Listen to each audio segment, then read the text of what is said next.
The customer is always right. But is this true when it comes to review bombs? I'm no demolitions expert, but I'll try my best to break apart and analyze them so that you don't review bomb this video. Seriously, please don't.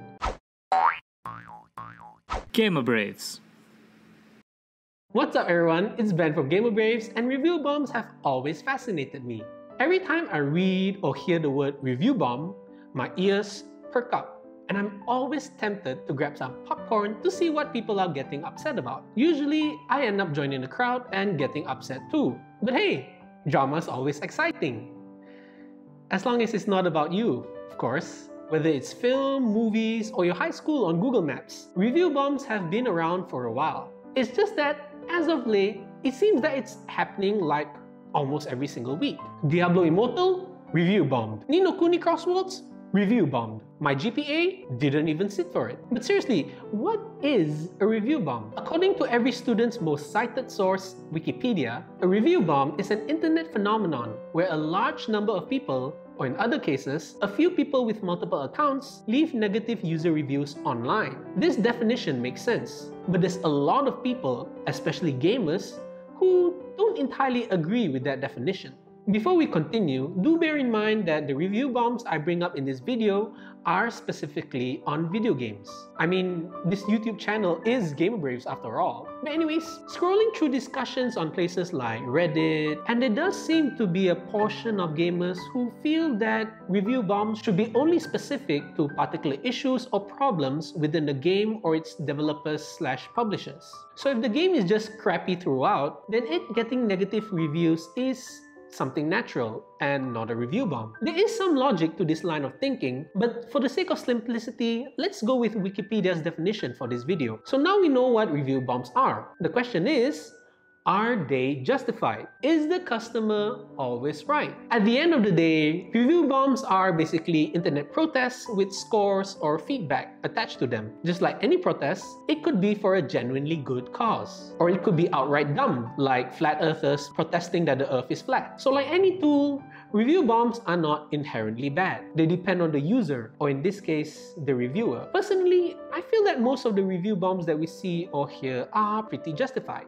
Nowadays, it's so common to hear big video game titles releasing as unfinished, buggy, or sometimes even predatory products. But it's no wonder that people resort to review bombs. GTA Trilogy, Gran Turismo 7, and most recently, Diablo Immortal have all been review bombed at launch because of these problems. Frankly speaking, a lot of these review bombs in these instances are pretty justified. Do the developers and publishers listen? Most of the time, the answer is no. However, other people and potential customers do. You see, it's important to remember that despite how petty or childish review bombs may seem, they're a great way to bring attention to problems with the game. Your non-gamer cousin who's scrolling through the App Store may download Diablo Immortal. Since he's never played a free-to-play mobile game before, he may think that these predatory practices are actually the norm, and that it's okay since he's having fun with it. Sure, people can have fun with games, even those that are negatively reviewed. But the important thing is that issues with games, especially egregious ones like predatory practices, are brought to the attention of as many people as possible. Developers may not listen, but you may have just helped prevent someone from developing a gambling addiction, since it's more likely for them to be aware of the issue in the first place. Also, the press that review bombs tend to generate may help people find games too. I recall players who never played Genshin Impact before actually try out the game because people were making so much fuss about the first anniversary rewards. And if you're aware of the issue but still found the product to be enjoyable, more power to you. The primary goal of review bombs isn't to dictate what others can or cannot play. It's a warning. It's a warning to the devs and publishers that you better fix your product or you may lose fans. And it's also a warning to potential players of the problematic things that can happen in the game. It's not just problems in the game, however. People may resort to review bombing to raise issues or show dissatisfaction towards developers and publishers. One of the most high-profile examples of this was the review bomb on Firewatch. Remember when PewDiePie said the N-word and got into a lot of flack back in 2017? Well, the dev, Campo Santo, filed a DMCA takedown against PewDiePie's Let's Play video of Firewatch. This was seen as controversial since, PewDiePie said the slur during a live stream of a completely different game. As a result, you can see this nice red spike here on the game's Steam reviews. Another more recent case of players review bombing a game specifically because of the devs happened in March earlier this year for the game Domina. In the game's patch notes,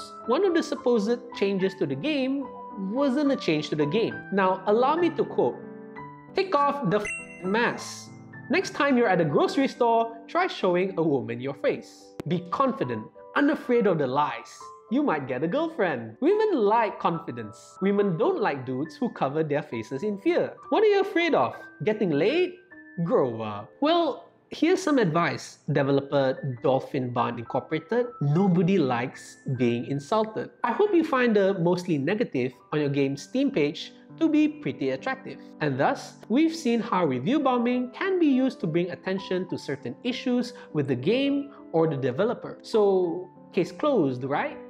Review bombing is just another form of free speech. Unfortunately, it's not that simple. You see, one aspect of review bombing that I find to be more contentious is when it's done to other games. During the infancy of the Epic Games Store, it was announced that Metro Exodus, the latest title in the Metro franchise, will be an Epic Games Store exclusive. A lot of people were not happy with that announcement. And at the time, since the game wasn't out yet and Epic Games Store didn't let people leave reviews on games, fans went to review bomb the earlier Metro titles on Steam. So yes, while players have every right to voice their frustrations, is it ethical to review bomb other games when you're unhappy about a different one? The Genshin Impact first anniversary event took this even further. Players were so unhappy with the anniversary rewards for the game that they went to review bomb other titles from MiHoYo on the Google Play Store like Honkai Impact 3rd and Tears of Themis. But wait!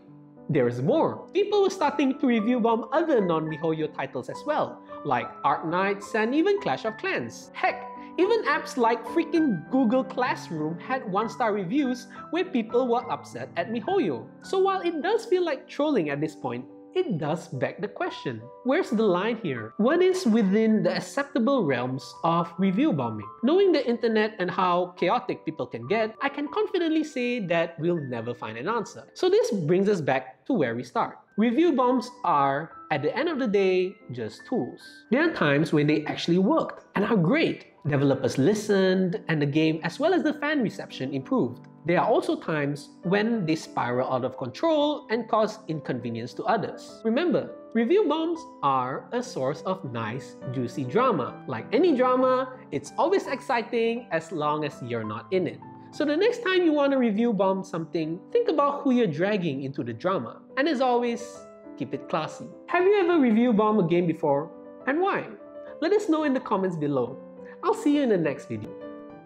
Hey there! Thank you so much for watching our videos. Don't forget to give us a subscribe if you'd like to see more, and like so we know what kind of content you want to see. Got suggestions for new content? Let us know in the comments below too. Thank you so much again for watching. Take care, dudes.